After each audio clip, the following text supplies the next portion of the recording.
दिल की हर धड़कन से तेरा नाम निकलता है। दिल की हर धड़कन से तेरा नाम निकलता है। दिल की हर धड़कन से तेरा नाम निकलता है। तेरे दर्शन को मोहन, तेरे दर्शन को राघव, तेरा दास तरसता है।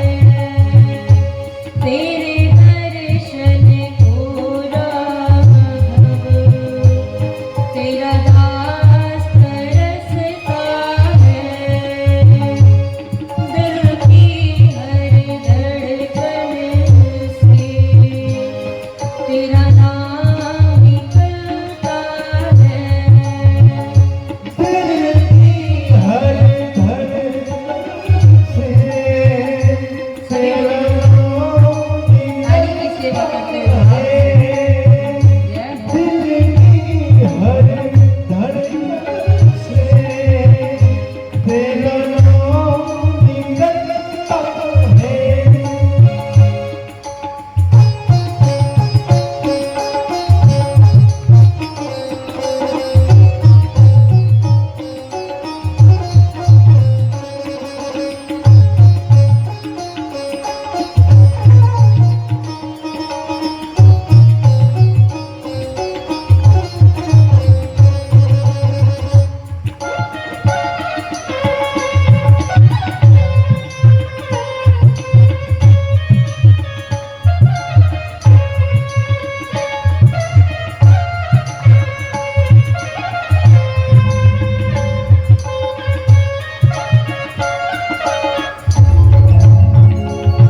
जन्मों पे जन्म लेकर मैं हार गया मोहन।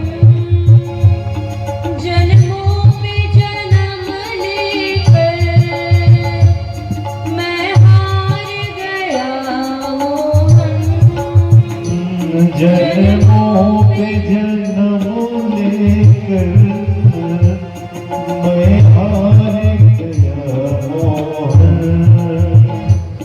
दर्शन बिना व्यर्थ हुआ हर बार मेरा जीवन।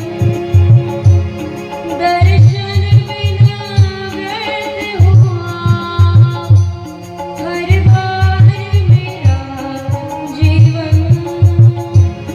अब धैर्य नहीं मुझ में, अब धैर्य नहीं मुझ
कर दी तो दया मोहन, हम भी तो तुम्हारे हैं।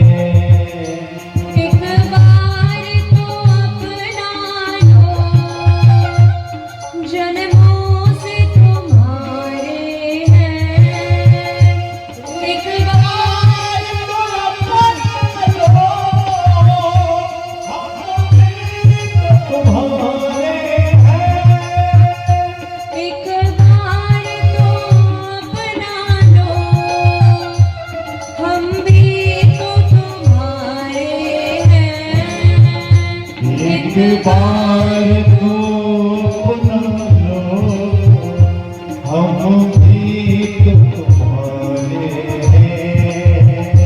तेरे नित्य मिलन को अब, तेरे नित्य मिलन को अब, तेरा दास तड़पता है। तेरे नित्य मिलन को अब, तेरा दास तड़पता है। वेद की हर धड़कन से तेरा नाम निकलता है। दिल की हर धड़कन से तेरा नाम निकलता है। तेरे दर्शन को राघव, तेरा दास तरसता है। तेरे दर्शन को राघव, तेरा दास दिल की हर धड़कन से तेरा नाम निकलता है। दिल की हर धड़कन से तेरा नाम निकलता है। तेरा दास तरसता है। तेरा दास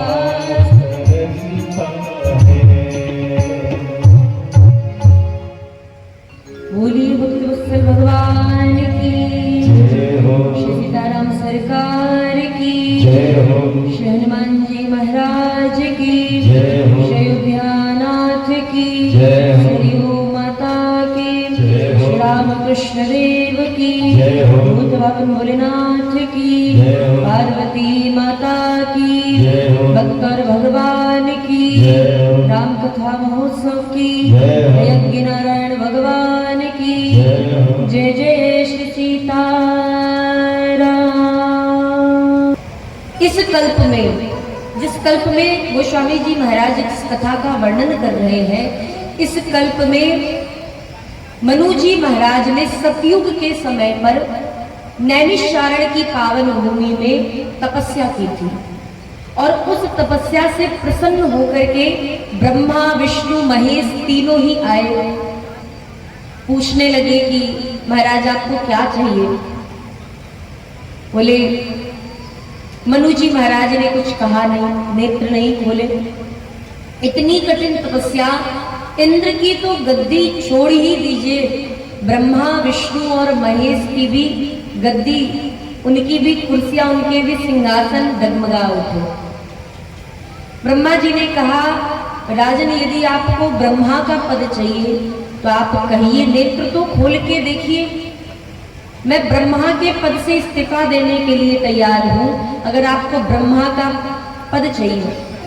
शंकर भगवान बार बार आए, भगवान विष्णु आए और बहुत प्रकार से लोभ दिखाए, परंतु मनु जी महाराज ने अपने नेत्र नहीं खोले। तब भगवान जो परम ब्रह्म है, हमने आपसे उस दिन निवेदन किया था कि इस संसार में एक ब्रह्मांड नहीं है, अनेकानेक ब्रह्मांड है, रोम रोम प्रति लागे कोटि कोटि ब्रह्मांड, और एक ब्रह्मांड में 33 करोड़ देवता, साथ ही साथ 3 देव निवास करते हैं उस ब्रह्मांड को चलाने के लिए। जितने ब्रह्मांड उतने त्रिदेव और उतने ही 33 करोड़ देवता। तो अब इन 33 करोड़ देवता को और उन त्रिदेवों को बनाने वाला भी तो कोई होगा। वो कौन है? वो निर्गुण निराकार ब्रह्म है, जो बिना शरीर के है, बिना नाम के है, बिना स्वरूप के है, जिसका कोई स्थान नहीं है, जो अजन्मा है। ऐसा ब्रह्म किसी को दिखाई तो नहीं देता है, परंतु बैठे बैठे संसार को बना रहा है। ब्रह्मा विष्णु महेश 33 करोड़ देवता, अनंत अनंत ब्रह्मांड और उनके त्रिदेव और 33 करोड़ देवताओं को बनाने वाला वो परब्रह्म, उसकी तपस्या की है श्री मनु जी महाराज ने। और जब मनु जी महाराज ने ऐसी तपस्या की तो महाराज नील सरोरुह नीलमणि नीर नीर धर श्याम लाजहि तन शोभा निरखी कोटि कोटि सतकाम। मनु जी महाराज ने मनुस्मृति तो लिख दी। फिर मनु जी ने कहा कि विचार किया कि मेरी मनुस्मृति का पालन कौन करेगा। होता है ना महाराज, कहानी लिख दी गई, अब कहानी तो कोई पढ़ेगा नहीं, हर कोई तो पुस्तक प्रेमी होता नहीं है। तो कहानी को पढ़ने के लिए, जिसे आजकल राइटर कहते हैं, वो प्रोड्यूसर से मिलकर के फिर एक प्रोडक्शन के तहत मिलकर के एक फिल्म को बनाते हैं। अब ये पूरी फिल्म बनी कैसे है? ये फिल्म बनी है एक लेखक के द्वारा। एक लेखक ने पूरी कहानी को लिखा है, प्रोड्यूसर ने उस पूरी कहानी को प्रोड्यूस किया है, और एक प्रोडक्शन के माध्यम से, एक ऑफिस के माध्यम से उसका पूरा खर्चा उठाने वाला व्यक्ति ही उस पूरे कार्य को एक फिल्म के रूप में दिखाता है, जिसे लोग पिक्चर कह करके देखते हैं। ऐसे ही यह जो पूरा संसार है, इस संसार को बनाने वाले हमारे परमात्मा हैं। अब उनके उस स्वरूप में मनु जी महाराज ने सोचा कि मैंने मनुस्मृति तो लिख दी, लेकिन इसको दर्शाने वाला भी तो कोई चाहिए।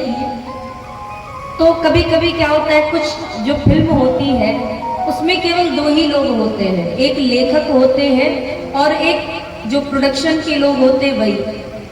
तो प्रोडक्शन के लोग ही प्रोड्यूस कर देते हैं, फिल्म को मेकिंग कर देते हैं, बना देते हैं।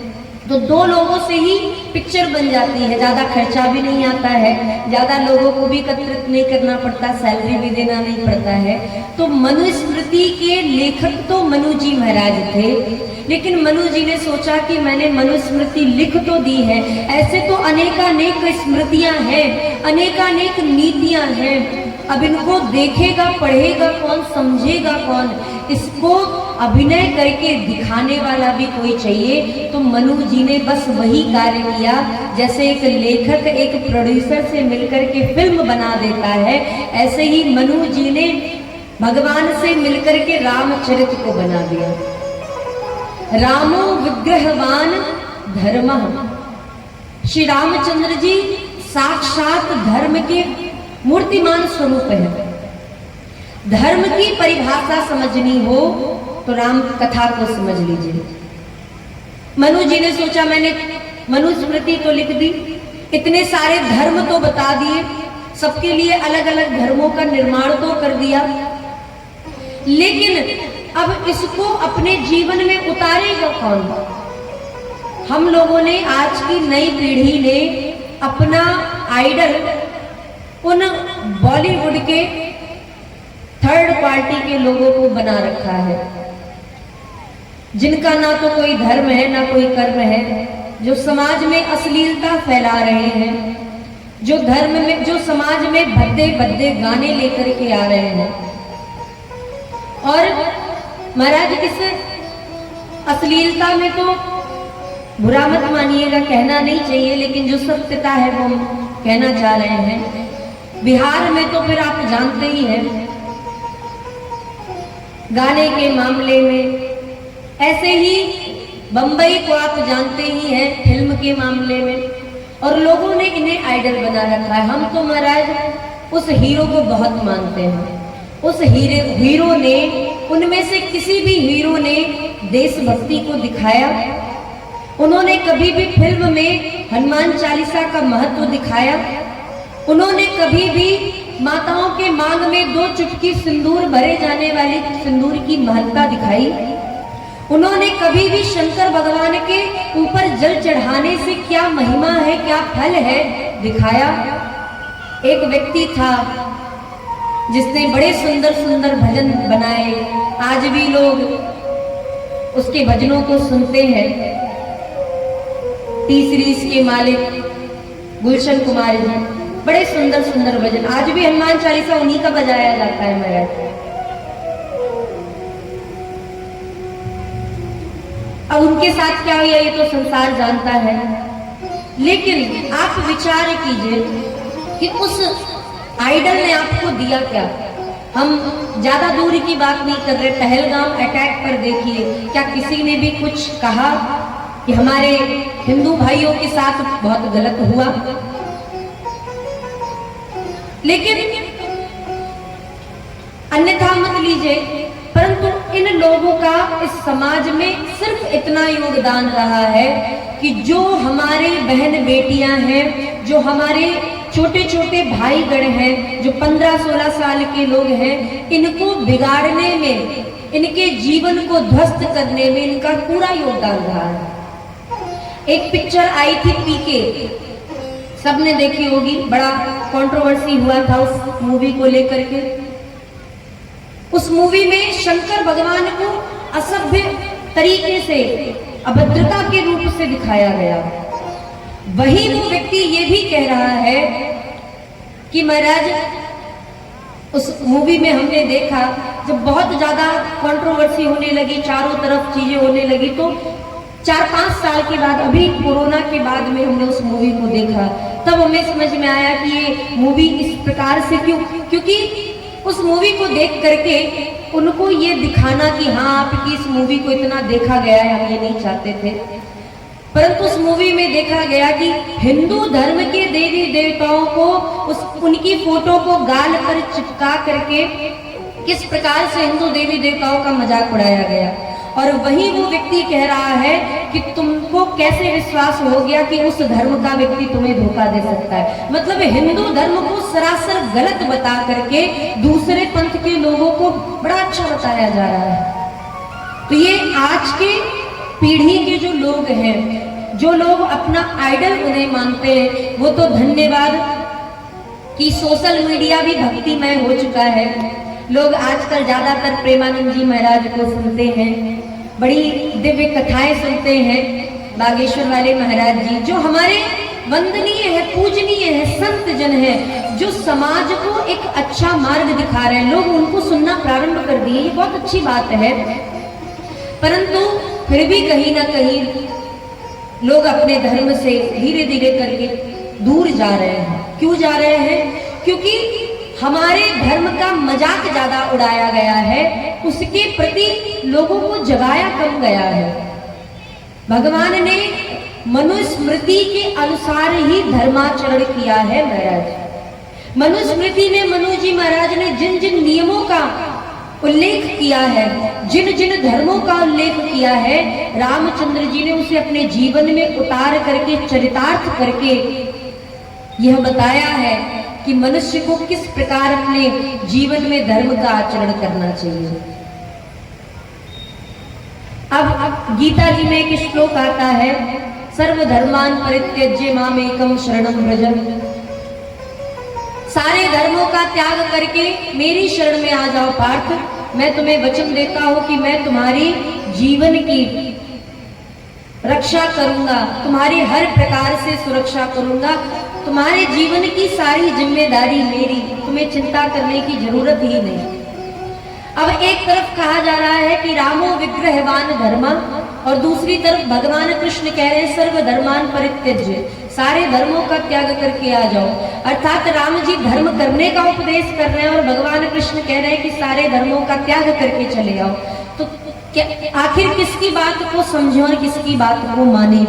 तो कहते हैं महाराज, जब आपको लगे कि मुझे संसार में रह करके अपने जीवन के कर्तव्यों का पालन करना है, मुझे माता पिता की भी सेवा करनी है, मुझे पत्नी की भी सुरक्षा करनी है, मुझे बच्चों को अच्छे संस्कार भी, अच्छा भविष्य भी देना है, तो राम जी के जीवन से चलिए, राम जी के वचनों को मानिए, उनके जीवन को चरितार्थ कीजिए। और अगर आप चाहते हैं कि मैं संसार का त्याग करके भगवान की शरण में चला जाऊं अथवा घर परिवार में रहते हुए भी भगवान का भजन करूं, तो भगवान कृष्ण की बात मानिए।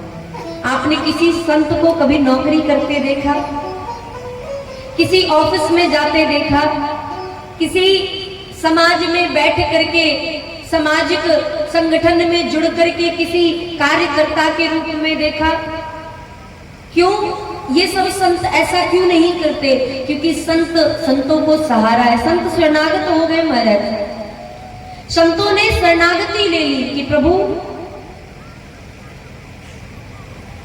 इस जीवन की डोरी मैंने आपको समर्पित कर दी है, अब आप चाहो तो हवा में इस डोरी को छोड़ करके मुझे आसमान में उड़ा दो और डोरी अपने हाथ में पकड़ के रखो, अथवा डोरी को छोड़ करके मुझे पतंग रूपी मनुष्य को इस संसार के किसी अनजान शहर में छोड़ दो, मुझे उससे मतलब नहीं है। मैंने आपको अपना स्वामी मान करके शरणागत प्राप्त कर ली है।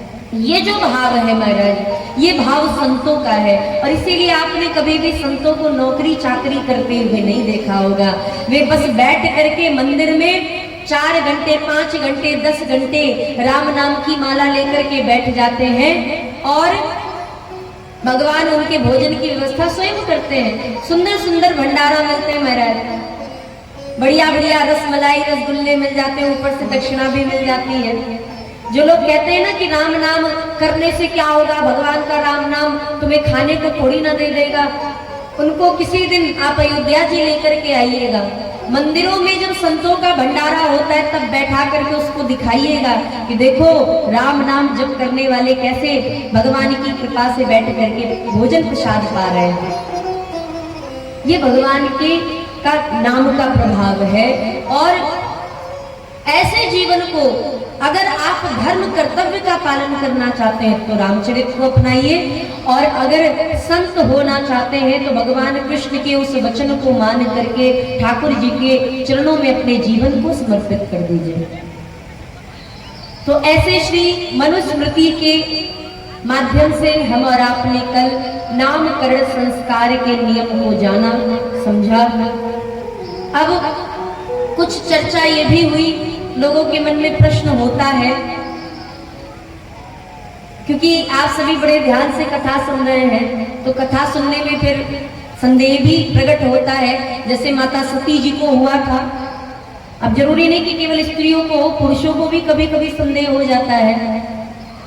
संदेह किस बात का? हमने निवेदन किया था कि ब्राह्मणों को अपने बालकों का नाम मंगलवाचक, क्षत्रियों को बलियुक्त, वैश्य को धनयुक्त और शूद्र को दास युक्त नाम रखना चाहिए। प्रश्न उठा कि शूद्र के नाम में ही दास क्यों लगे? दास का मतलब सेवक, जो सेवा करना जानता है। इस संसार में सबसे कठिन कोई धर्म है महाराज तो वो है सेवा करना। बहू भी अपने सास ससुर की सेवा, कभी कभी बेटे भी अपने माता पिता की सेवा इसलिए करते हैं अंतिम समय कि कर लेंगे तो क्या पता पिताजी हमारे नाम अपनी संपत्ति कर दे। ये संसार का नियम है, किसी व्यक्ति विशेष की बात नहीं कर रहे। लेकिन अगर वही किसी बहू को, किसी बेटे को पता चल जाए कि अरे पिताजी ने तो सारी संपत्ति छोटे भाई अथवा बड़े भाई को दे दी है और पिताजी मेरे साथ रहना चाहते हैं क्योंकि बड़े भैया ने, छोटे भाई ने पिताजी को निकाल दिया, तो बेटा तुरंत कहता है कि सारी संपत्ति तो दे दी, अब जाओ रहो जाकर के उनके पास। वो अंतिम समय 2, 5, 10 साल माता पिता की सेवा मुफ्त में नहीं करना चाहता है। सेवा का भाव सबसे कठिन है महाराज। आपने देखा होगा मंदिर के जो पुजारी जी होते हैं उनका भाव बड़ा कठिन होता है क्योंकि सेवा ही तो कर रहे हैं महाराज। तो प्रश्न उठा कि शूद्र के नाम के पीछे ही दास क्यों लगता है, ब्राह्मणों के नाम के पीछे दास क्यों नहीं लगाया गया? क्षत्रिय के नाम के पीछे दास क्यों नहीं लगाया जा सकता? वैश्य दास क्यों नहीं लगाते हैं? शूद्र के नाम में ही दास क्यों लगता है? अब इसका समाधान दो प्रकार से समझिए। शूद्र को ही हरिजन कहा जाता है, शूद्रों को ही हरिजन कहा जाता है, और हरिजन केवल शूद्र को ही नहीं कहा जाता है, हरिजन संतों को भी कहा जाता है। गोस्वामी जी ने कई बार भक्तों को हरिजन कहकर के पुकारा है। हरिजन का अर्थ क्या है महाराज? सीधा सरल समझिए, जो हरि के जन है वही हरिजन है। संतों के और दूसरा, संतों के नाम के पीछे भी दास अथवा शरण लगता है। आप मिथिला में जाएंगे, मिथिला की तरफ, मिथिला में जो भी संत आपको मिलेंगे वो आपको शरण में मिलेंगे। क्यों शरण में मिलेंगे? क्योंकि वो राम जी को अपना जीजा और जानकी जी को अपनी बहन मानते हैं।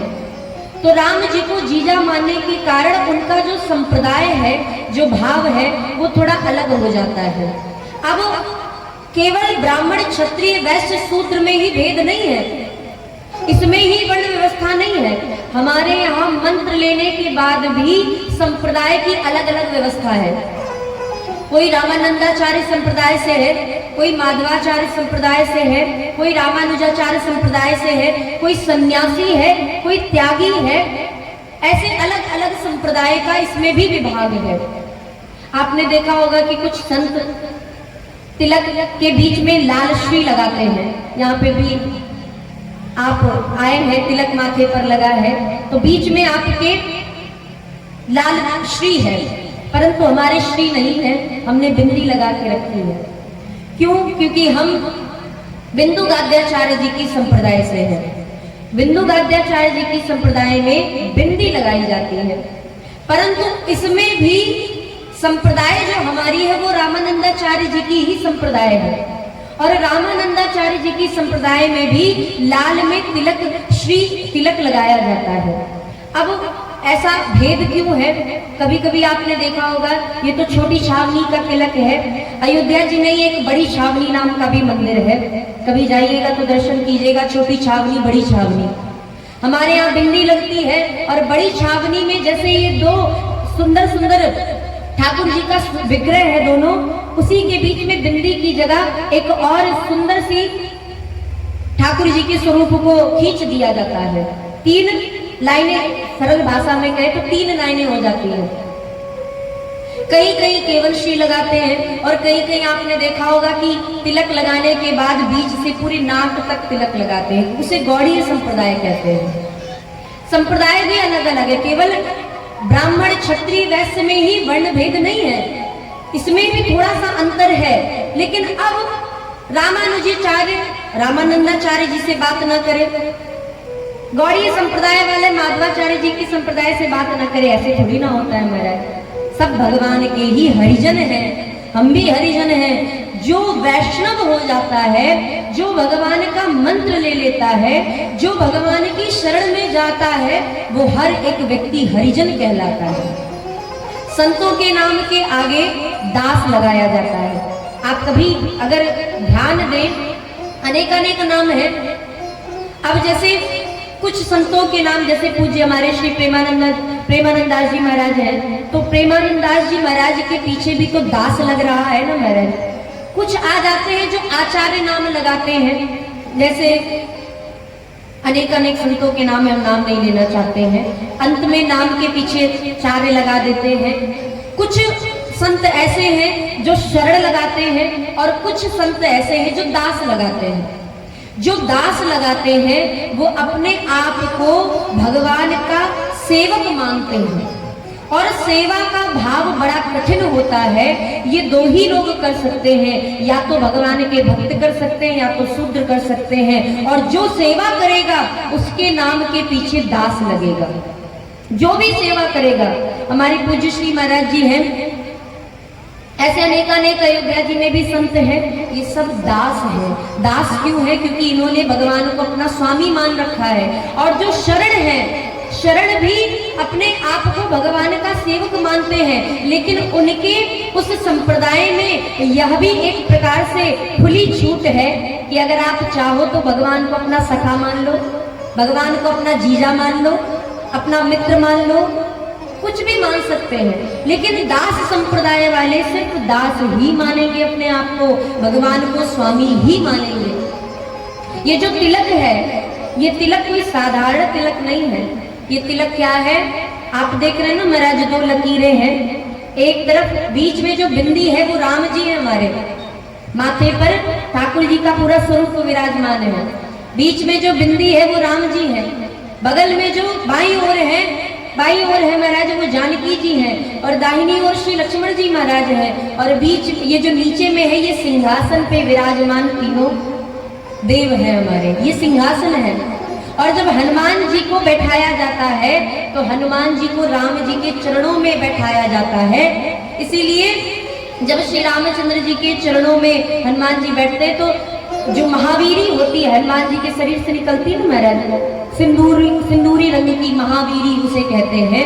वो सिंदूरी रंग का जो महावीरी होता है उसे बाहों के ऊपर लगाया जाता है, क्योंकि हनुमान जी राम जी के चरणों में विराजमान रहते हैं। ये स्वरूप तिलक का स्वरूप है और ये दास का भाव है, इसलिए शूद्रों के नाम के पीछे भी दास लगता है और संतों के नाम के पीछे भी दास लगता है।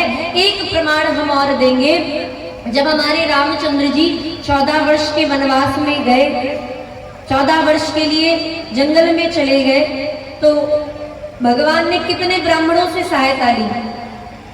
कोई है महाराज ब्राह्मण जिनसे भगवान ने कुटिया का निर्माण करवाया हो? कोई है ब्राह्मण जिनसे भगवान ने सेवा करवाने के लिए कुछ कहा हो? कोई क्षत्रिय है जिनसे भगवान ने मदद मांगी हो? कोई नहीं है महाराज। तो भगवान के साथ सेवा करने वाले कौन थे? भगवान के साथ निरंतर रहने वाले कौन थे? भगवान ने जिनके साथ रह करके भोजन किया, जिन निषाद राज के हाथों से लाया हुआ जल का पान किया, जिन माता सबरी जी के जूठे हुए बेर खाए, वो कौन थे? ब्राह्मण थे? क्षत्रिय थे? वे भी हरिजन ही थे महाराज। 14 वर्ष के वनवास में भगवान ने जिनसे भी मदद ली है, जिनका भी सहयोग प्राप्त किया है, वे सब, चाहे वो निषाद राज भू हो, कोल किरात भील हो अथवा माता सबरी जी हो, भगवान श्री रामचंद्र जी ने उन सभी हरिजनों का ही साथ लिया है। इसीलिए उनका तब से नाम हो गया हरिजन, क्योंकि भगवान 14 वर्ष के वनवास में उन्हीं भक्तों के साथ में रहे, उन्हीं भक्तों के साथ में रहने से उन भक्तों का नाम हरिजन पड़ गया है। हमने आपसे कल भी निवेदन किया था कि भगवान के चरणों से कौन प्रकट हुए हैं? वो है शूद्र, और किसी भी व्यक्ति के चरणों के अलावा शरीर का कोई अंग स्पर्श नहीं किया जाता है। जब भी प्रणाम किया जाता है तो चरणों में सिर को रख करके ही प्रणाम किया जाता है। भगवान के मुख से ब्राह्मण और अग्नि प्रकट हुई है और भगवान के चरणों से शूद्र प्रकट हुए हैं। परंतु आप विचार करें कि जिन चरणों से शूद्र प्रकट हुए, उन्हीं चरणों से माता गंगा जी भी प्रकट हुई है। उन्हीं चरणों को भगवान ब्रह्मा जी अपने जल से सिंचित करके उनके चरणोदक को अपने कमंडल में रख लेते हैं। उन्हीं के चरणों को पखारा जाता है, उन्हीं के चरणों को केवट ने पखारा, उन्हीं के चरणों को जनक जी ने भी पखारा। उन्हीं के चरणों की सेवा लक्ष्मण जी, भरत जी, हनुमान जी, शत्रुघ्न जी करने के लिए ललायित रहते हैं। तो उन चरणों से शूद्र की उत्पत्ति हुई है। इसका अन्यथा भाव मत लीजिए, अन्यथा अर्थ मत लगाइए, क्योंकि ये चारों ही सनातनी हैं, ये चारों ही हिंदू हैं महाराज। तो हम और आपने कल की कथा में ये चरित्र श्रवण किया। अब भगवान श्री रामचंद्र जी के चरित्र में गोस्वामी जी महाराज वर्णन करते हैं कि रामचंद्र जी है परब्रह्म। जिन परब्रह्म से मनु जी महाराज ने वरदान मांगा था कि आप मेरे पुत्र बन करके आइए, तो वो परब्रह्म ने पूछा कि आपको कैसा स्वरूप चाहिए।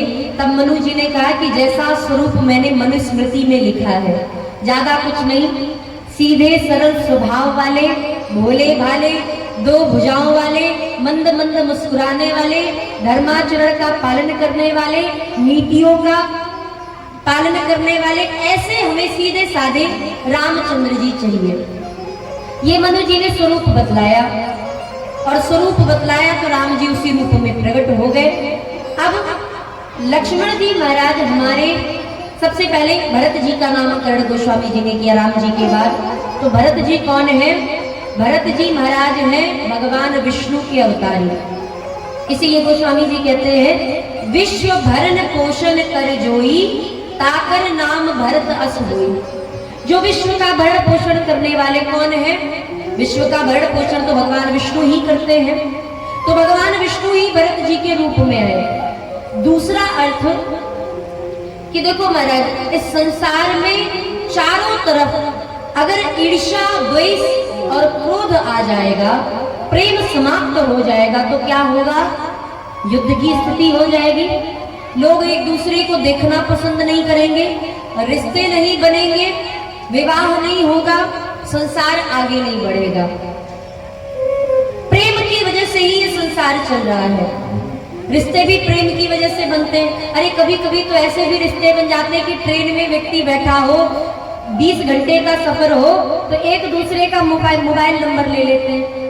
ऐसा भी प्रेम हो जाता है महाराज। तो बिना प्रेम के तो ये संसार नहीं चलता। ऐसे ही राम प्रेम मूर्ति तनु आही, भरत जी महाराज को गोस्वामी जी ने रामचंद्र जी के प्रेम की मूर्ति बताया है। विश्व भरण पोषण कर जोई ताकर नाम भरत अस होई। रामचंद्र जी के प्रेम से रहने से विश्व का भरण पोषण हो जाएगा। इसलिए भगवान विष्णु ही भरत जी के रूप में आए, अथवा रामचंद्र जी का प्रेम ही भरत जी के रूप में आया। बिना प्रेम के संसार नहीं चलता। ऐसे ही जब तक रामचंद्र जी का प्रेम जीवन में ना हो तब तक भी ये जीवन का पालन नहीं किया जा सकता है। वो लोग 24 घंटे परेशान रह रहे हैं जो रामचंद्र जी का भजन नहीं करते। वो लोग निरंतर कलह क्लेश में डूबे हुए हैं जो भगवान का भजन नहीं करते। वे लोग जो रामचंद्र जी का भजन नहीं करते, उन्हें सिर्फ यही दिखाई पड़ता है कि कैसे भी करके इन लोगों को मार दिया जाए और अपना पंथ स्थापित कर लिया जाए। 24 घंटे मार काट की बात विचार किया करते हैं जो लोग राम का भजन नहीं करते। जो लोग राम जी का भजन नहीं कर रहे, उन्हें लग रहा है इस दुनिया में रहने वाले सब, इनको सबको अपने धर्म में ले लेना चाहिए। कहने का तात्पर्य, भरत जी विष्णु भगवान के अवतारी हैं और जाति सुमिरन तेरी पुनासा। हमने आपसे कल निवेदन किया कि शत्रुघ्न जी ने तो एक ही शत्रु को मारा था, तो इनका नाम शत्रुघ्न क्यों हुआ? शत्रुघ्न इसलिए हुआ क्योंकि ये ब्रह्मा जी के अवतारी हैं। ब्रह्मा जी ने ही शत्रुघ्न जी के रूप में अवतार लिया। अब इसका प्रमाण ये है कि जब श्री रामचंद्र जी वन को चले गए, भरत जी अपने ननिहाल से शत्रुघ्न जी के साथ वापस आए। भरत जी को सारी बात पता चली तो भरत जी ने मंथरा को देखा। शत्रुघ्न जी भी पीछे ही थे, साथ में ही थे। शत्रुघ्न जी ने भी मंथरा को देखा और जैसे ही मंथरा को देखा तो शत्रुघ्न जी को आ गया क्रोध और महाराज तुरंत शत्रुघ्न जी ने अपने लात को उठा करके मंथरा के कुबड़ को तोड़ दिया और पकड़ करके बालों को घसीटने लगे। ऐसा क्यों किया शत्रुघ्न जी ने मंथरा के साथ? तो कहते हैं वो इसलिए किया क्योंकि शत्रुघ्न जी हैं ब्रह्मा जी के अवतारी और ब्रह्मा जी कर्मों का फल देने वाले हैं। कुछ कर्मों का फल इसी संसार में मिल जाता है, कुछ कर्मों का फल नरक में भोगना पड़ता है। मंथरा के कर्मों का फल उसको यहीं पे मिलना था, इसीलिए शत्रुघ्न जी ने ही प्रहार किया। चाहते तो लक्ष्मण जी शत्रुघ्न जी से ज्यादा क्रोधी थे, चाहते तो लक्ष्मण जी भी मंथरा को मार सकते थे, लेकिन लक्ष्मण जी ने ऐसा नहीं किया। जिसका जो कार्य वही करेगा महाराज। तो ब्रह्मा जी के स्वरूप में आए हुए शत्रुघ्न जी ने, जैसे विधि का विधान ब्रह्मा जी लिखते हैं, ऐसे ही शत्रुघ्न जी ने भी मंथरा के कर्मों का फल दे दिया। और गोस्वामी जी ने तीसरे नामकरण में श्री लक्ष्मण जी के नामकरण में ही लक्ष्मण जी किसके अंश है ये बता दिया। किसके अंश है? बोले लक्षण धाम राम प्रिय सकल जगत आधार। सकल जगत के आधार कौन है? श्री शंकर भगवान। शंकर भगवान का क्रोध कम है, इसीलिए संसार चल रहा है। जिस दिन महाराज वो क्रोधित हो जाएंगे उस दिन संसार में प्रलय आ जाएगा। तो इस संसार के जो आधार है वो है शंकर भगवान। जैसे शंकर भगवान श्री रामचंद्र जी से कभी दूर कभी नहीं रह पाए। महाराज आप प्रसंग पढ़ेंगे, वाल्मीकि रामायण में प्रसंग आता है जब भगवान साकेत धाम जाने लगे, तो साकेत धाम जाने से पूर्व काल भगवान से मिलने के लिए आया। भगवान से निवेदन किया, हमारे और आपके संवाद को कोई सुनेगा नहीं, अगर कोई सुन लेगा तो उसे आप प्राण दंड देंगे।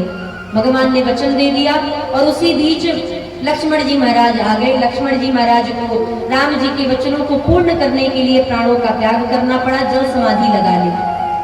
रामचंद्र जी जानकी जी के बिना 10 महीने तक रह गए, लेकिन लक्ष्मण जी के बिना 24 घंटे भी नहीं रह पाए। इधर आज श्री रामचंद्र जी को छोड़ करके लक्ष्मण जी गए और दूसरे दिन रामचंद्र जी भी साकेत वासी हो गए महाराज, साकेत को चले गए। कहने का तात्पर्य श्री लक्ष्मण जी महाराज को कभी श्री रामचंद्र जी ने त्याग नहीं किया, क्योंकि रामचंद्र जी के इष्ट देव जो है वो है शंकर भगवान। सेवक भी वही है और सखा भी वही है, स्वामी भी वही है। श्री लक्ष्मण जी ने सोचा, शंकर भगवान ने विचार किया कि मैं राम जी का भाई तो बन के आ गया, अब राम जी का विवाह होगा तो मुझे भी विवाह करना पड़ेगा, और अगर मेरा विवाह होगा तो फिर मैं राम जी की सेवा कैसे कर पाऊंगा, क्योंकि पत्नी भी रहेंगी और पत्नी की भी जिम्मेदारी मुझ पर रहेगी। अब विवाह करके तो हम फंस जाएंगे। इसीलिए शंकर भगवान ने एक रूप से लक्ष्मण जी का अवतार लिया और दूसरा एक अवतार और लिया। कौन सा? हनुमान जी का। शंकर सुवन केसरी नंदन। शंकर स्वयं नहीं है महाराज, शंकर सुवन है।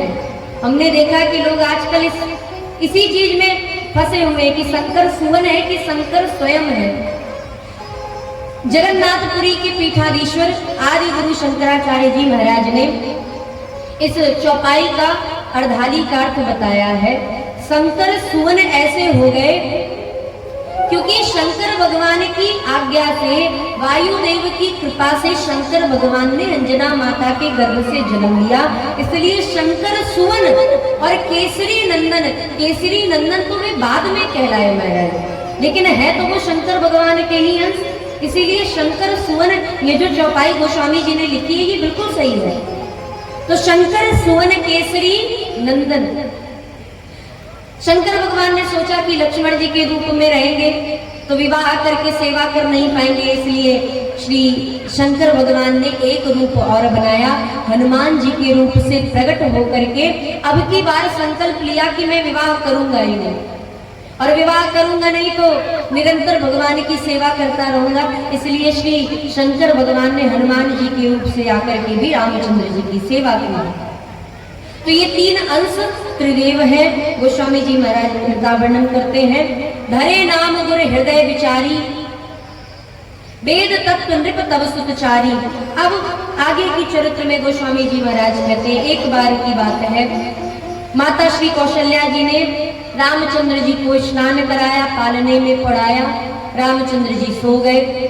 मैया ने तुरंत भोजन बना करके रंगनाथ भगवान के सामने जाकर के निवेदन किया कि आप भोग लगाएं, और भोग लगा करके एक थाल लेकर के आई, दूसरी थाल लेकर के आ ही रही थी कि उसी समय उन्होंने क्या देखा कि जिन रामचंद्र जी को मैंने पालने में पढ़ाया है वो रामचंद्र जी अब बैठ के भोजन पा रहे हैं। यहाँ वहां गई बालक देखा, मति ब्रह्म मोर की आन विशेखा। मैया ने तुरंत नेत्र बंद करके रंगनाथ भगवान से प्रार्थना की और भगवान पुनः रंगनाथ भगवान के रूप से विश्व विराट स्वरूप धारण करके प्रकट हो गए। मैया बड़भागिनी है, माता को दोनों रूपों का दर्शन हुआ। भगवान कभी भी बहुत जल्द किसी को इन दोनों रूपों का दर्शन नहीं कराते महाराज। एक तो विराट स्वरूप जो अर्जुन जी को कराया था युद्ध भूमि में, और एक चतुर्भुज नारायण का रूप जिसे काकभुसुंडी जी को दर्शन कराया था। लेकिन कौशल्या जी बड़भागिनी है जिन्हें दोनों ही रूपों का दर्शन हो गया। माता ने नेत्र खोल करके देखे भगवान का ऐसा दिव्य स्वरूप, विश्व विराट, जिनके रोम रोम में करोड़ों करोड़ों अनंत अनंत ब्रह्मांड लगे हुए हैं, ऐसे स्वरूप को देख करके मैया भयभीत हो गई। मैया स्तुति करने लगी। ठाकुर जी ने शांत कराया और निवेदन किया, माँ आपने पूर्व जन्म में शत्रुपा के रूप में मुझसे वरदान मांगा था कि मैं आपको पुत्र के रूप में मिलूं, लेकिन एक वरदान साथ में आपने और भी मांगा था कि जब मैं आपका पुत्र बन करके आऊं तो आपको ये याद रहे कि मैं आपका पुत्र नहीं, आपका स्वामी हूं, आपका भगवान हूं। परंतु आप बाल लीला में तो ऐसे खो गई कि आपको याद ही नहीं रह गया कि मैं तो आपका स्वामी हूं, मैं आपका भगवान हूं। उसी बात को मैं याद दिलाने आया हूं। और ऐसा कहकर के भगवान वहां से अंतर्ध्यान हुए। माता भयभीत तो हो ही चुकी थी, परंतु शांत बना दी। गोस्वामी जी महाराज कहते हैं रामचंद्र जी धीरे धीरे करके बड़े होने लगे और बड़े होते होते महाराज अब ठाकुर जी घुटवन के बल से अब सुंदर सुंदर अपने चरण कमलों के सहारे से चलने लगे। पिताजी जब भी भोजन करने बैठते तो रामचंद्र जी को बुलाते। ठाकुर जी और भी बड़े हुए, भगवान का चूड़ाकरण संस्कार हुआ, जिसे मुंडन संस्कार कहते हैं। ये संस्कार बड़े धूमधाम से मनाने चाहिए। उसके पश्चात भगवान और बड़े हुए और अब गोस्वामी जी महाराज कहते हैं, गुरु गृह गए पढ़न रघुराई,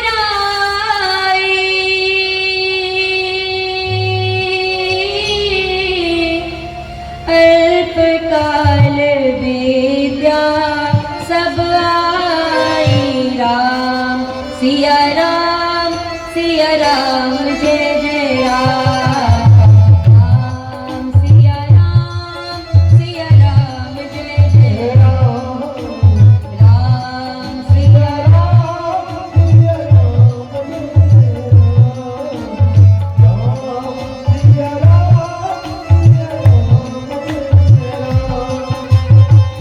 जाति सहज श्वास श्रुति जारी, सोहर पढ़ यह काम सुख भारी, राम सिया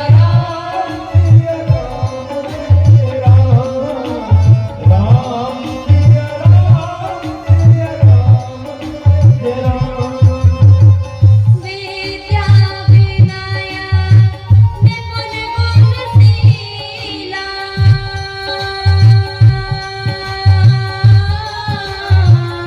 खेलहि खेल सकल नृपलीला, राम सिया राम सिया राम सिया राम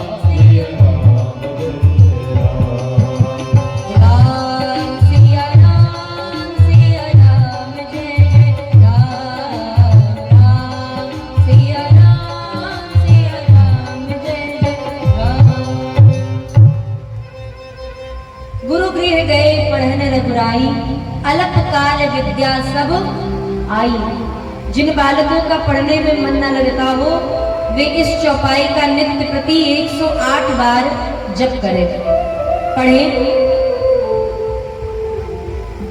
गुरु गृह गए पढ़न रघुराई।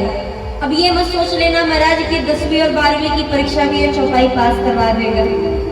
पता चले परीक्षा आने से पहले 1 महीने चौपाई लेकर के रटना शुरू कर दिए कि अब तो पास हो ही जाएंगे। निरंतर जप कीजिए, आप देखेंगे 12 महीने इस चौपाई का आप जप करके देखिए, छूटना नहीं चाहिए नियम। ऐसा नहीं कि 2 दिन किया, 4 दिन नहीं किया, फिर 2 दिन कर लिया, फिर 10 दिन नहीं किया। निरंतर नियम पूर्वक कीजिए। अब कहीं किसी के घर चले गए, घर अशुद्ध है या शरीर अशुद्ध है अथवा ट्रेन में है, किसी सफर में है, तब तो चलिए कोई बात नहीं, उतने दिन नहीं किया कोई बात नहीं। लेकिन घर में है या किसी अन्य के भी घर पे गए 2-4-5 दिन के लिए, वहां पे भी जाकर के इस चौपाई का जप कीजिए। 1 साल तक आप इस चौपाई का जप करके देखिए। आप उसके बाद 13वें महीने से देखेंगे, जो भी पढ़ेंगे आपको ज्यादा रटने की जरूरत नहीं पड़ेगी, अपने आप से ही चीजें याद होने लग जाएंगी। 2-4 बार पढ़ने से वो याद हो जाएगी। इसलिए गुरु गृह गए पढ़न रघुराई, अल्प काल विद्या सब आई। भगवान भी जब राम जी गुरु जी के आश्रम में जाकर के पढ़ने के लिए पहुंचे तो सारी विद्याएं आ गई हाथ जोड़कर। इसलिए गोस्वामी जी कह रहे हैं अल्पकाल विद्या सब आई, पाई नहीं कहा, आई, सारी विद्याएं आ गई। और भगवान से हाथ जोड़ के कहने लगी हमें भी स्वीकार कर लीजिए। ठाकुर जी ने बहुत अल्पकाल में ही सारी विद्याओं को श्रवण कर लिया, सारी विद्याओं को ग्रहण करके गुरु जी के आश्रम से आकर के अब भगवान मर्यादा का पालन करने लग गए। मर्यादा का पालन, ऐसी मर्यादा का पालन जो मनुष्य मात्र के लिए जरूरी है। दूसरा कि रामचंद्र जी को आगे चलकर के राजा बनना है, तो राजा बनने के लिए भगवान शिकार पर जाने लगे, मृग को मारने के लिए जाने लग गए। अब आप कहेंगे कि जब रामचंद्र जी ही मृग का वध कर रहे हैं, हिरण को मार रहे हैं, सूकर को मार रहे हैं, पशु पक्षियों को मार रहे हैं, तो क्या भगवान को पाप नहीं लग रहा? ये प्रश्न कई बार उठता है मन में कि क्या भगवान ने जिन मृगियों को मारा है, जिनका शिकार किया, क्या भगवान को उनको मारने का पाप नहीं लगेगा? क्या वो भगवान है तो क्या उनके लिए अलग नियम है? ऐसा तो है नहीं। तो हमने आपसे उस दिन भी निवेदन किया था कि राजा का बेटा यदि राजा बनने वाला है और उसे संसार की, एक देश की रक्षा करनी है और उसे धनुर्विद्या सीखनी है, तो घोड़े पर बैठ करके वो दौड़ते हुए, भागते हुए जीवों को मारता है, जिससे वह धनुर्विद्या युद्ध भूमि में अच्छे से ग्रहण कर सके, इसलिए उसे दोष नहीं लगता है। अब इसका एक प्रमाण भी है, अग्नि में बहुत अच्छी अच्छी वस्तुएं जाती हैं। यहाँ पे देख रहे हैं स्वाहा हो रहा है महाराज, काजू बादाम बढ़िया सुंदर, समदा से बढ़िया सुंदर ठाकुर जी को, अग्निदेव को भोग लगाया जा रहा है। लेकिन यही अग्निदेव जब ठंडी में प्रकट होते हैं तो लोग पता नहीं कहाँ से पन्नी और कागज बटोर के लेके आते हैं और डाल देते हैं। तो क्या अग्नि कभी अशुद्ध होती है? नहीं होती महाराज। ऐसे ही सूर्य भगवान, जिनकी दृष्टि हमारे राम जन्मभूमि में बैठे रामलला सरकार के माथे पर जा रही है नित्य प्रति, अब तो नित्य प्रति सूर्य तिलक होने लगा है जन्मभूमि में, तो जिन सूर्य भगवान की किरणें रामचंद्र जी के मस्तक का स्पर्श कर रही हैं, वही सूर्य भगवान की वही किरणें किसी मलमूत्र को भी तो स्पर्श कर रही होंगी। क्या सूर्य भगवान की किरणें पवित्र नहीं है? जो गंगा जल, जिसमें एक महाराज किसी ने अलग ही एक लोगों के बीच में अफवाह उड़ा दी कि तीर्थराज प्रयाग में इतने लोग स्नान करके आए हैं तो त्रिवेणी संगम का जल अपवित्र हो गया। हमने सुना महाराज, हमसे एक हमारी छोटी बहन लगती है, बहुत मानते हैं, तो उसने फोन करके कहा कि दीदी जल तो अपवित्र हो गया, हमने ऐसा सुना है।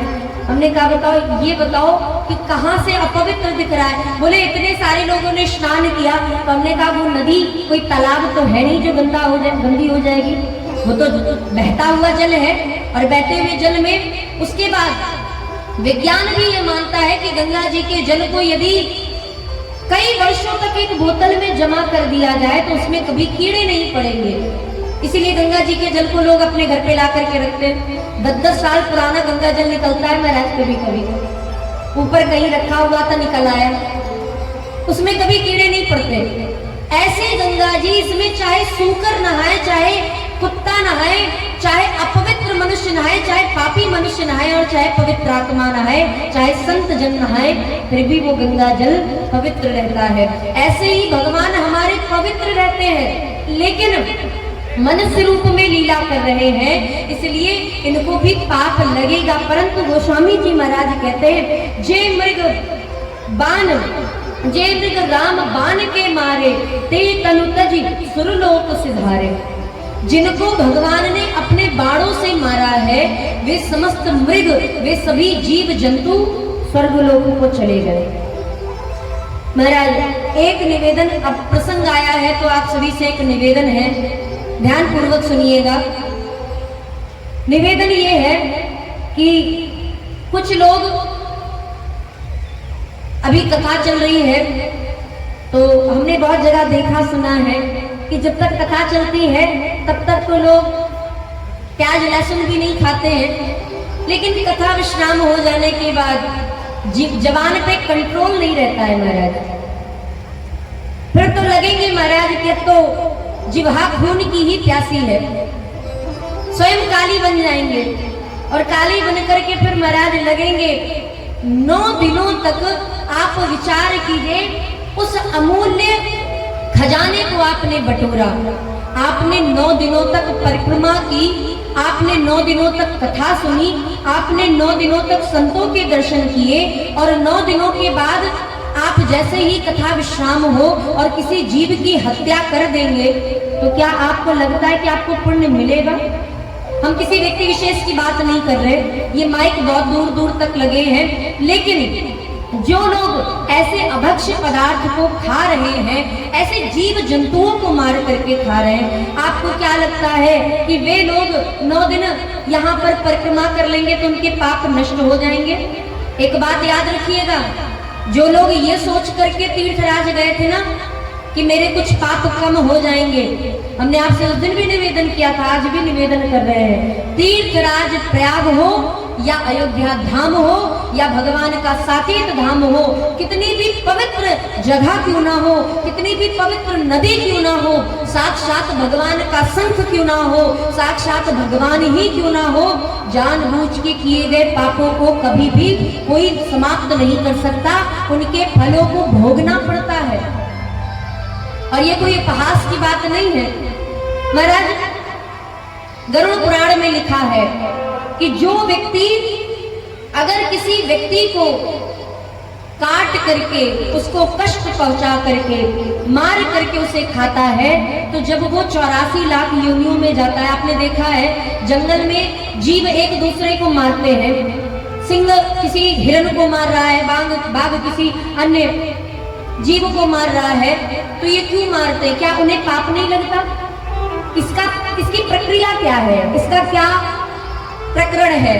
तो कहते हैं कि यदि मनुष्य शरीर में कोई जीव किसी जीव को मार के खाता है, तो अगले जन्म में वही जीव जिसको व्यक्ति ने मारा था, वही जीव उसे मार के खाता है। ये और हमारा आप चर्चा कर रहे हैं कि गरुड़ पुराण में ऐसा लिखा है। एक निवेदन और है कि जो लोग जीव को मार करके जिसके शरीर का भक्षण करते हैं, आप बस इतना अंदाजा लगाइए, इतना करके कभी देखिएगा कि जिस चाकू से आप किसी जीव को मारते हैं, उसी चाकू से एक बार अपनी उंगली को काट करके देखिएगा, सिर्फ एक बार महाराज। क्या कष्ट होता है? चलिए कष्ट, भाई जो मार रहा है उसे कष्ट का क्या मतलब है? अगर कष्ट पता ही होता तो मारता नहीं।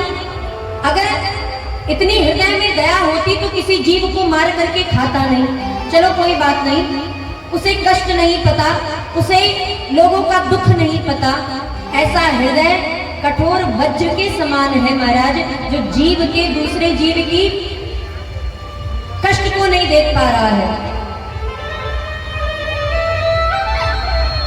जो लोग जीव हत्या करते हैं, ध्यान पूर्वक सुनिएगा, जो लोग जीव की हत्या करते हैं, वे सभी लोग कल्पांतर तक उनके जीव जब यहाँ से शरीर का त्याग करके वहां जाते हैं, पहले तो ये ऐसा पाप है कि इस पाप का जो परिणाम है वो मनुष्य लोक में कभी मिलता ही नहीं महाराज।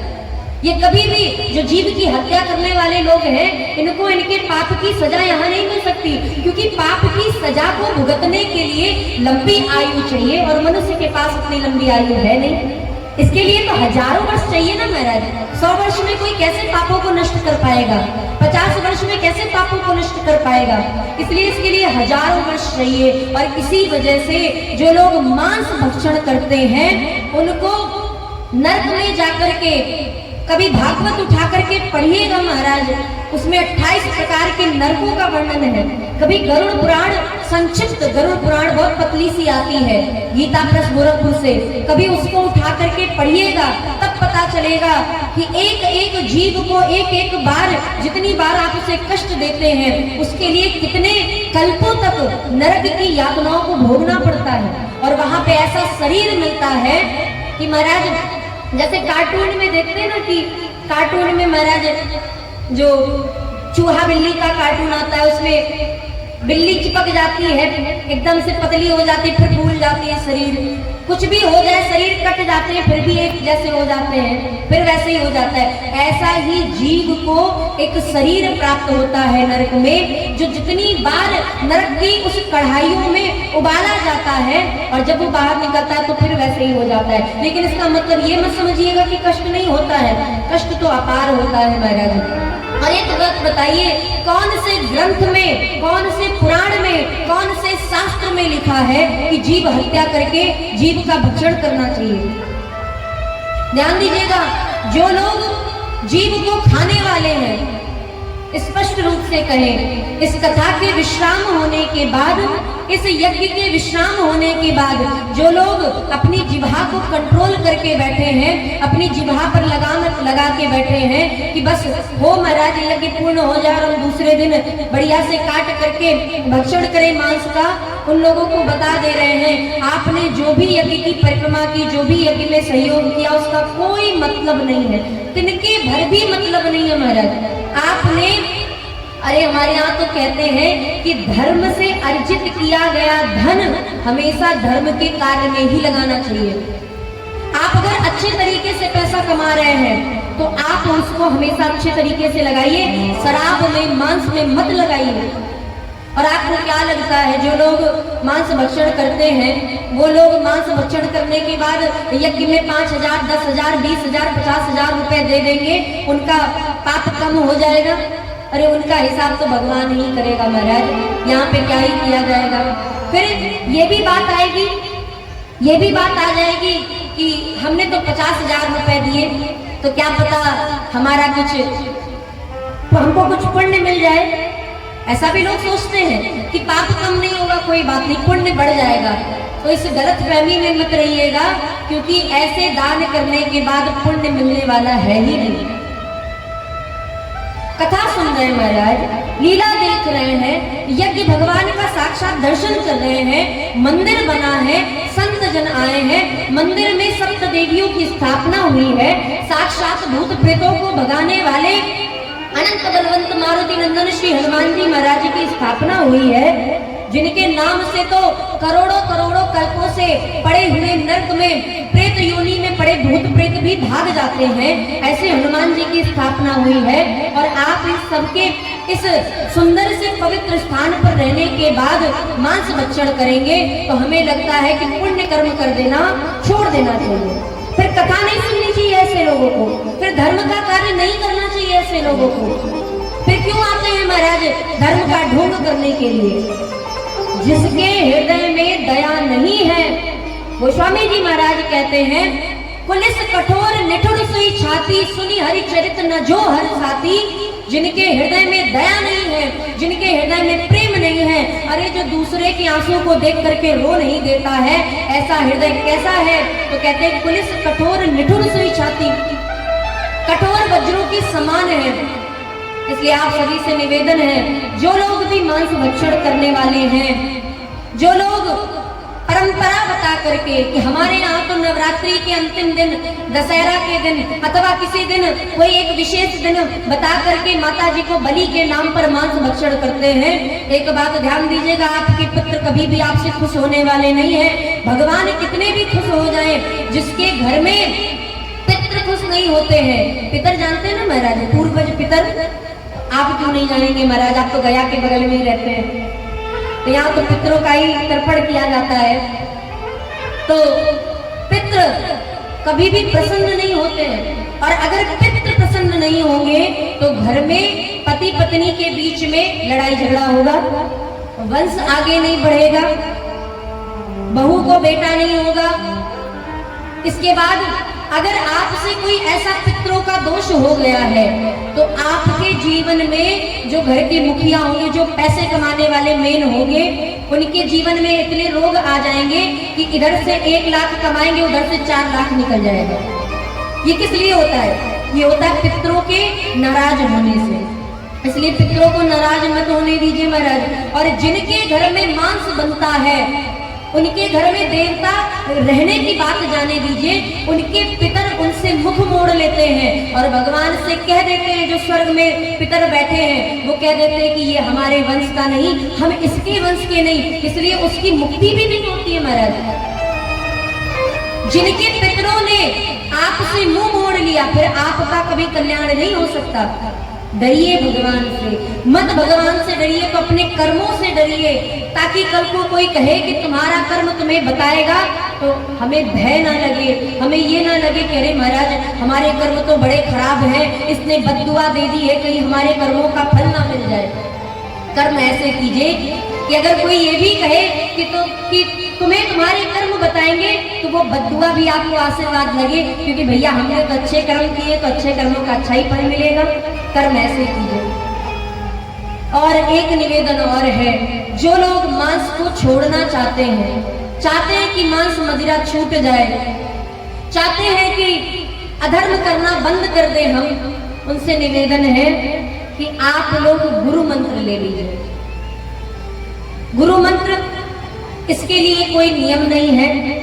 आप कहेंगे कि गुरु मंत्र लेने के बाद प्याज लहसुन छोड़ना पड़ता है। अगर आप ज्यादा भजन करना चाहते हैं तो प्याज लहसुन छोड़ दीजिए, लेकिन क्योंकि आप सभी गृहस्थ जीवन में हैं तो प्याज लहसुन तो इतनी जल्दी छूटने से रहा महाराज, छूटेगा नहीं। प्याज लहसुन छोड़ा क्यों जाता है, पहले ये समझिए। गुरु मंत्र लेने के बाद प्याज लहसुन इसलिए छोड़ा जाता है क्योंकि प्याज लहसुन होता है तामसी प्रवृत्ति का, और तामसी प्रवृत्ति होने के नाते इसके कारण हमारे जीवन में भजन करने में बाधा आ जाती है। जब आप भजन करेंगे तो आपके जीवन में आपकी इंद्रियां शिथिल नहीं रहेंगी, आपकी इंद्रियां एकत्रित नहीं रहेंगी, कभी मन भागेगा, कभी चित्त भागेगा, कभी अहंकार बढ़ेगा। जब आप प्याज लहसुन का ज्यादा सेवन करने लगेंगे, आपने देखा होगा जो ज्यादा तीखा खाते हैं ना महाराज, प्याज लहसुन से सना हुआ भोजन करते हैं, वो ज्यादा तीखी आवाज बोलते हैं। संतों को कभी देखा चिल्लाते हुए? संतों को कभी देखा क्रोधित होते हुए? क्यों नहीं होते? क्यों नहीं चिल्लाते? क्योंकि ये प्याज लहसुन नहीं खाते, और प्याज लहसुन नहीं खाते तो इनके अंदर क्रोध की जो एक एनर्जी है वो समाप्त हो जाती है। इसलिए प्याज लहसुन कम कर दीजिए, गुरु मंत्र लीजिए।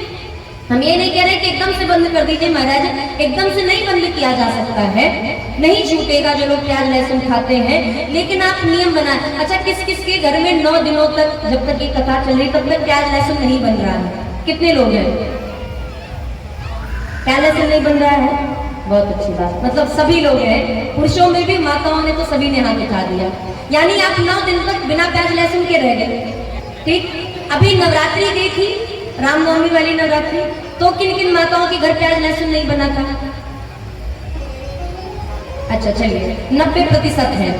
अभी नवरात्रि आएगी, शारदीय नवरात्रि, किसके किसके घर में प्याज लहसुन नहीं बनेगा? ठीक है मेरे, सावन में किसके किसके घर प्याज लहसुन नहीं बनता है? अर्थात सबके घर। मतलब इतनी आदत है ना आपकी। अब ये तो 4 सीजन तो हमने बता दिए, एक तो चैत्र नवरात्रि, दूसरा शारदीय नवरात्रि, फिर ये 9 दिन ये हो गए, 27 दिन हो गए मेरा, यानी 1 महीना हो गया। ठीक, उसके बाद 1 महीना सावन का, 2 महीने आपने प्याज लहसुन नहीं खाया। तो जब 2 महीने प्याज लहसुन नहीं खाए, और भी दिन आते होंगे, कुछ लोग मंगलवार को नहीं खाते होंगे, कुछ लोग एकादशी के दिन नहीं खाते होंगे, ऐसा भी तो होता होगा। कोई व्रत है उस दिन भी नहीं खाते होंगे, नहीं बनता होगा। तो कुल मिला के आपने साल के 4 महीने प्याज लहसुन नहीं खाया। अब आपको करना बस इतना है कि जब आप गुरु मंत्र ले लीजिए तो मंगलवार के दिन मत खाइए, शनिवार के दिन मत खाइए, बृहस्पतिवार के दिन मत खाइए और रविवार के दिन मत खाइए, ऐसा नियम बना लीजिए। पर अगर उन दिनों में मंगलवार को मान लीजिए आपको किसी की शादी में जाना है, अब भाई वहां पे तो 56 प्रकार के व्यंजन बने हैं, अब रसगुल्ला नहीं खाएंगे तब भी अच्छा नहीं लगेगा, फिर पनीर नहीं खाएंगे तो भी नहीं अच्छा लगेगा। अब ऐसी परिस्थिति में जहां आप नहीं चल पा रहे हैं, आप सफर कर रहे हैं, ट्रेन में हैं, तब आप प्याज लहसुन खा सकते हैं, लेकिन उसे आदत मत बनाइए। तो गुरु मंत्र ले लीजिए, गुरु मंत्र ले लेंगे, सबसे पहले प्याज लहसुन आपका धीरे धीरे कम होने लगेगा। बंद नहीं करना, हम ये नहीं कह रहे बंद कर दीजिए। उसके बाद जब आप गुरु मंत्र लेंगे तो गुरु मंत्र लेने के पश्चात गुरु जी आपसे कहेंगे कि बच्चा कम से कम 1 माला तो इसका जप करना है। तो आपके जीवन में एक रूटीन बन जाएगा कि आप भगवान का एक दिन 5 मिनट बैठ के भजन करेंगे। अभी यहाँ पे ये आयोजन हुआ, बहुत सारी माताएं अपने घर में ढंग से पूजा नहीं कर पा रही होंगी, सोचती होंगी सुबह जल्दी उठो महाराज परिक्रमा करो जाके, नहीं धूप हो जाएगी। उसके बाद परिक्रमा करके घर आई तो भोजन में बनने लग गई, भोजन करने के बाद दोपहर हो गई, फिर शाम को आई, फिर थोड़ी बहुत परिक्रमा कर ली तो कर ली, उसके बाद कथा में बैठ गई, फिर लीला में रात्रि के बज गए 1, उसके बाद फिर सुबह पूजा नहीं हो पाई। तो इससे क्या हुआ कि पूजा का जो रूटीन है वो आपका छूट गया। परंतु एक तरफ आप अच्छे कर्म कर रही है इसलिए घर में पूजा नहीं हो पा रही, कोई बात नहीं। परंतु जब आप गुरु मंत्र ले लेते हैं तो आपके जीवन में आपका मन बार बार कहने लगता है कि अरे जल्दी से काम कर लो, हमें 1 माला जप करनी है। फिर उसके बाद जब आप 1-1 माला करने लगेंगे, जब आपको किसी दिन 10 मिनट का टाइम मिल जाएगा तो मन करेगा हमेशा तो 1 माला करते हैं, आज 2 माला कर लेंगे, फिर कभी मन करेगा कि 6 माला कर ली जाए। ऐसे भजन आपका बढ़ता रहेगा और जीवन के जो विकार हैं वो जाते रहेंगे। एक सरल से उदाहरण से समझिए, एक पति पत्नी थे, रिटायर हो गए थे, उनका जो गांव का घर था, उस गांव के घर में उन्होंने अपनी संपत्ति पर जो रिटायरी से पैसा मिला उस पैसे को लगा करके उन्होंने बहुत बड़ा मकान बनवाया। पति पत्नी की कोई पुत्र थे नहीं, तो उन्होंने सोचा कि चलो मकान बनवा लेते हैं, अकेलापन लगता है, किराएदार आ जाएंगे, तो किराएदार आ जाएंगे तो थोड़ा सा मन लगा रहेगा, पैसे भी आते रहेंगे घर बैठे बैठे। अब इन्होंने क्या किया कि बड़ा सा मकान बनवा लिया, लेकिन बड़े से मकान में इन्होंने किराएदारों को तो रख लिया, उनमें से 4 लड़के ऐसे थे जिनका इन्होंने ज्यादा परिचय प्राप्त नहीं किया। लड़कों ने कहा कि अंकल जी हम तो आपके घर में रहेंगे और रात की हमारी ड्यूटी रहेगी, हम रात्रि में चले जाएंगे नौकरी पे, दिन में आपके घर में रहेंगे, आपकी भी कोई मदद होगी तो हम कर दिया करेंगे। अंकल जी को लगा कि अच्छी बात है, रख लेना चाहिए। अंकल जी ने तुरंत उन दंपति ने उन 4 लड़कों को रख लिया, लेकिन पता नहीं था हमारा 2-4 महीने बीते तब पता चला धीरे धीरे आदत कि अरे ये 4 लड़के कोई नौकरी वोकरी पे नहीं जाते रात में, ये चोरी करने जाते हैं रात्रि में, और दिन में आते हैं तो शराब और मदिरा का पान करके यही घर में पड़े रहते हैं। तो एक दिन उन दोनों दंपति ने निवेदन किया कि भैया आप लोग यहाँ पे शराब आदि का पान करते हो, ऐसा करो मेरा घर छोड़ के चले जाओ, मुझे तुमसे इस महीने का किराया नहीं चाहिए। अब ये 4 बदमाश इन्होंने चाकू निकाली और दंपति के गले पर रख दिया। बोले आज के बाद अगर घर से निकालने की बात कही तो मुझसे बुरा कोई नहीं होगा। धमकी भी दी और पैसा देना भी बंद कर दिया। अब इन दोनों को बड़ी चिंता होने लगी। एक बार ये किसी मीटिंग में गए थे, तो एक मीटिंग में दरोगा जी मिल गए। अब दरोगा जी जैसे मिले तो दरोगा जी को इन्होंने अपनी सारी बात बताई कि कोई कानून हो तो बताइए। तो दरोगा जी ने कहा कि महाराज हमें एक घर चाहिए था और हम सोच रहे थे कि कहाँ पर रहे, जहाँ पे थोड़ा किराया भी कम हो और रहने के लिए भी मिल जाए। तो अंकल जी ने कहा कि भाई अगर आपकी ऐसी बात है तो आप हमारे घर पे चले आइए।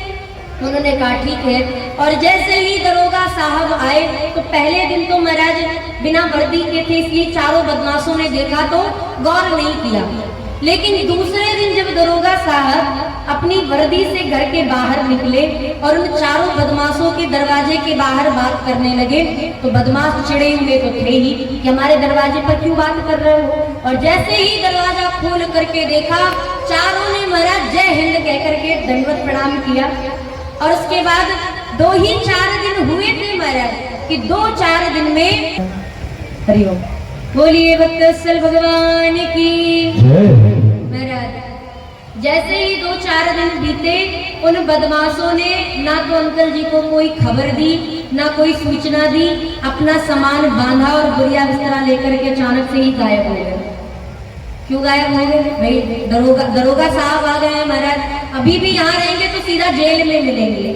कहने का तात्पर्य, इस उदाहरण को बताने का मतलब बस इतना है कि जिस दिन आपके हृदय रूपी भवन में राम नाम रूपी मंत्र रूपी दरोगा आ जाएंगे, उस दिन आपके अंदर के जितने भी ये चोर बदमाश हैं, काम क्रोध लोभ ईर्ष्या द्वेष दंभ पाखंड आदि चोर हैं, ये अपने आप बिन कहे आपके भवन को आपके मन को छोड़ करके अपने आप ही चले जाएंगे। इसलिए ज्यादा परेशान होने की जरूरत नहीं है, ज्यादा इस चीज में मत पड़िए कि हमारे अंदर क्रोध बहुत आ रहा है, हमारा प्यार लहसुन नहीं छूटेगा, तुलसी पहन लेंगे तो झूठ नहीं बोलना रहेगा और हमसे ये हो नहीं पाएगा। ऐसा मत सोचिए, बस गुरु मंत्र ले लीजिए महाराज। हर धर्म के लोग आपको अपनी ओर खींचने के लिए कोई ना कोई लालच जरूर देते हैं। कुछ कहते हैं कि हमारे धर्म में आ जाओ, तुम्हें हर संडे 2 किलो चावल 4 किलो आटा जरूर देंगे। एक है ऐसा पंथ, अब नाम नहीं लेंगे महाराज, माइक दूर दूर तक लगे, बाकी समझदार आप सभी हैं। तो रविवार को बुलाते हैं और कहते हैं हमारे देवता तुम्हारे देवता से ज्यादा बलवान है, तुम हमारे धर्म में आ जाओ तो 2 किलो चावल 4 किलो आटा तो मिल ही जाएगा। एक धर्म ऐसा है, धर्म का एक महाराज, एक पंथ ऐसा है जो कहता है कि अगर तुमने हमारे धर्म को नहीं अपनाया तो या तो सर तन से जुदा कर दो या तो हमारे धर्म को अपना लो। एक ऐसा भी धर्म है, पंथ है।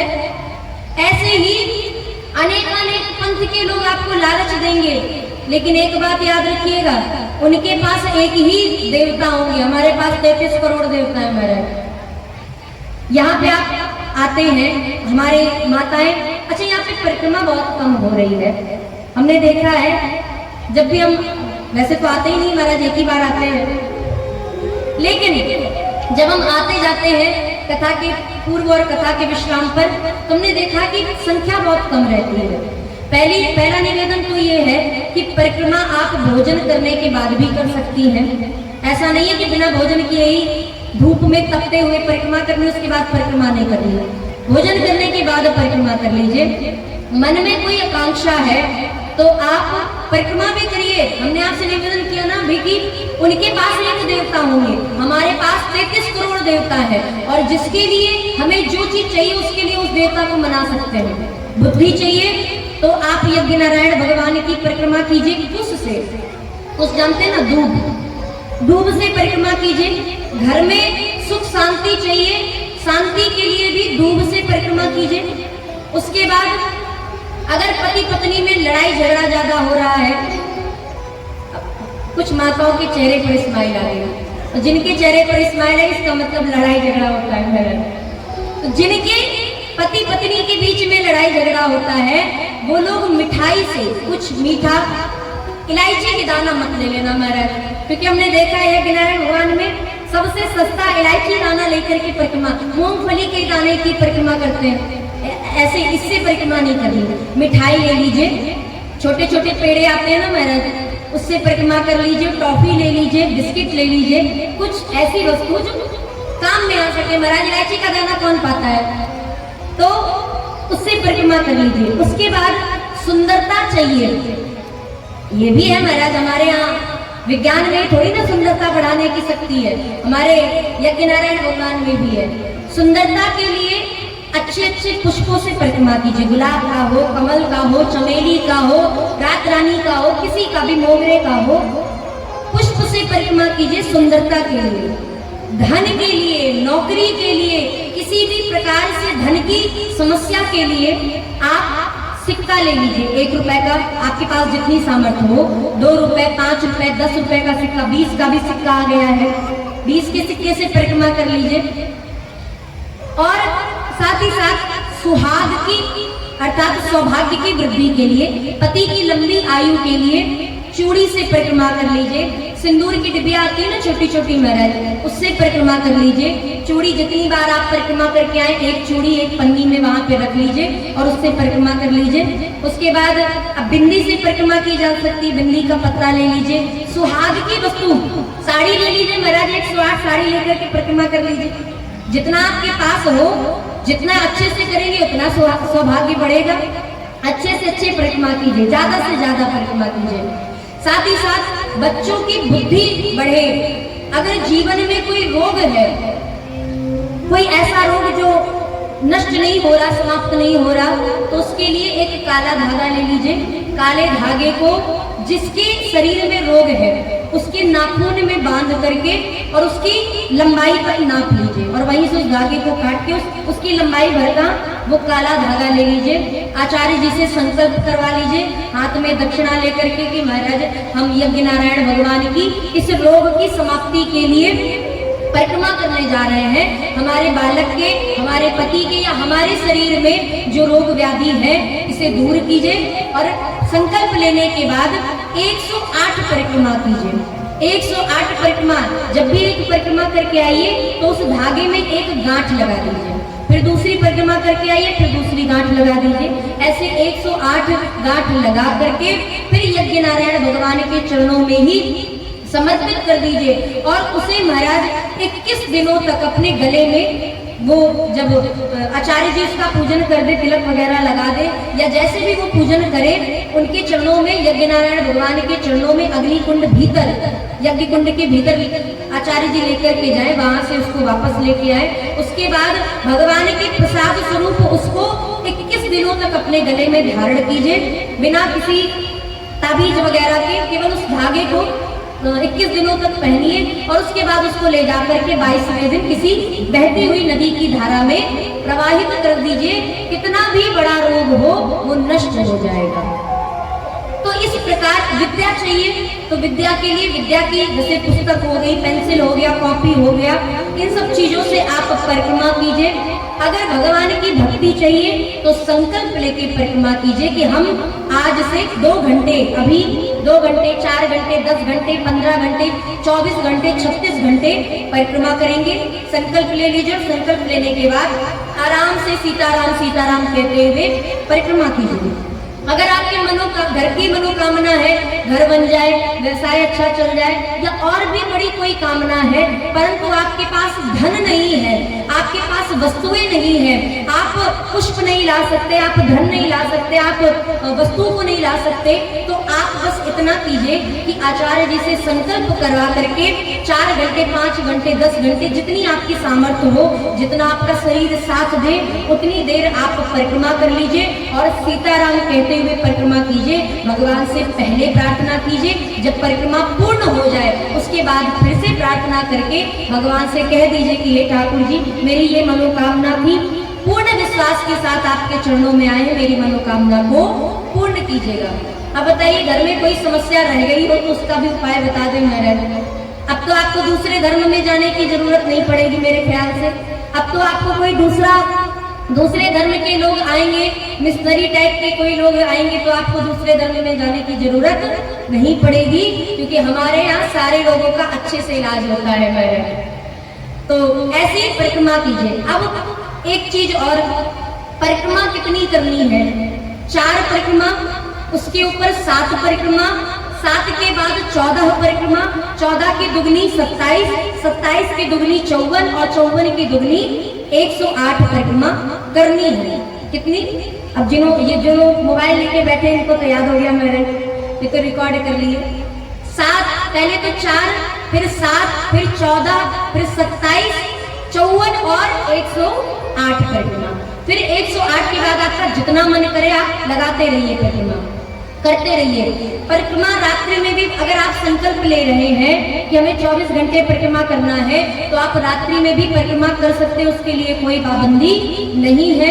जब आपको प्यास लगे तो आप वहीं से भगवान को प्रणाम कीजिए और परिक्रमा मार्ग से थोड़े से किनारे आकर के जल पी लीजिए, उसके बाद पुनः परिक्रमा प्रारंभ कर दीजिए। अगर लघु शंका के लिए जाना है तो आप भगवान को प्रणाम करके फिर लघु शंका के लिए जा सकते, फिर से शरीर को शुद्ध करके, पवित्र करके उसके बाद फिर से परिक्रमा कर सकते हैं। इस प्रकार से परिक्रमा कीजिए, आपके मन की जितनी भी आकांक्षाएं हैं वो सारी आकांक्षाएं पूर्ण हो जाएंगी, लेकिन पूर्ण विश्वास और श्रद्धा के साथ।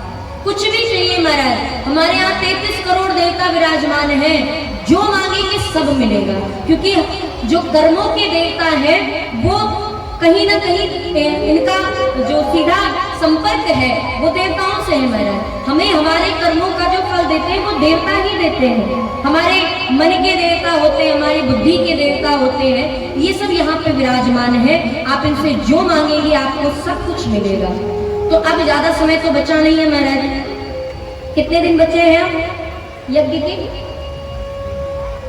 क्या तारीख है आज? कितने दिन बचे महाराज? 3 दिन। 3 दिन बचे हैं। तो 3 दिन का जितना आपके पास समय है और इस 3 दिन में जितनी परिक्रमा हो सके कीजिए महाराज, फल से कीजिए। हाँ, पुत्र की प्राप्ति करनी हो तो फल से परिक्रमा कीजिए। पुत्र नहीं हो रहा है तो सेब ले आइए, संतरा ले आइए, नारियल ले लीजिए, जो भी आपके फल, क्योंकि नारियल भी फल में आता है, तो आपके पास जो फल उपलब्ध हो।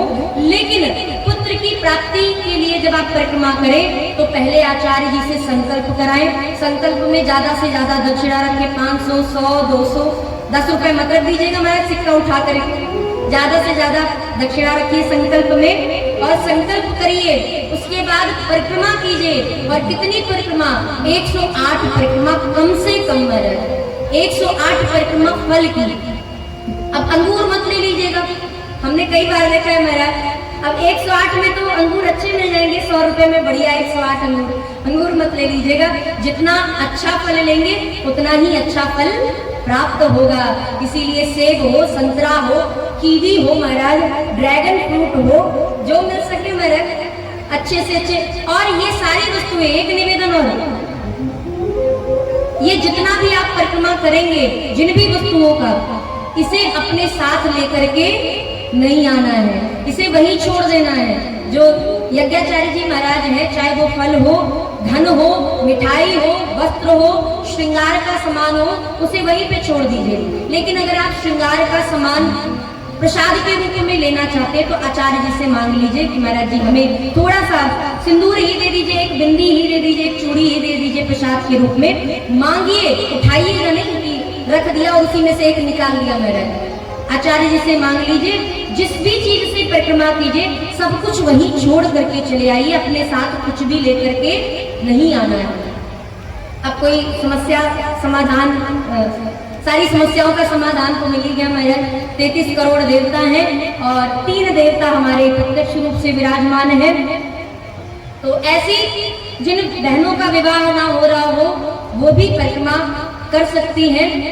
जिन भी बहनों का विवाह में संकट परेशानी आ रही है वो भगवान से, यज्ञ नारायण भगवान से प्रार्थना करके संकल्प लेकर के परिक्रमा करें। अगर हो सके तो वे भी सुहाग की वस्तुओं को लेकर के परिक्रमा करें तो ज्यादा अच्छा होगा।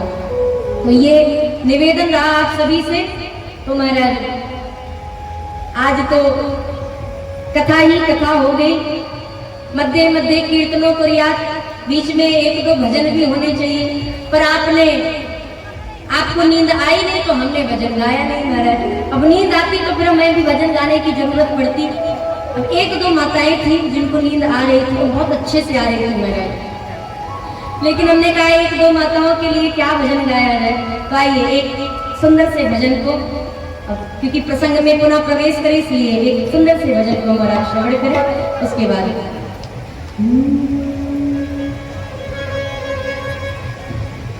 मुझे ऐसी लगन तू लगा दे, मुझे ऐसी लगन तू लगा दे, मैं तेरे बिना पर न रहूं।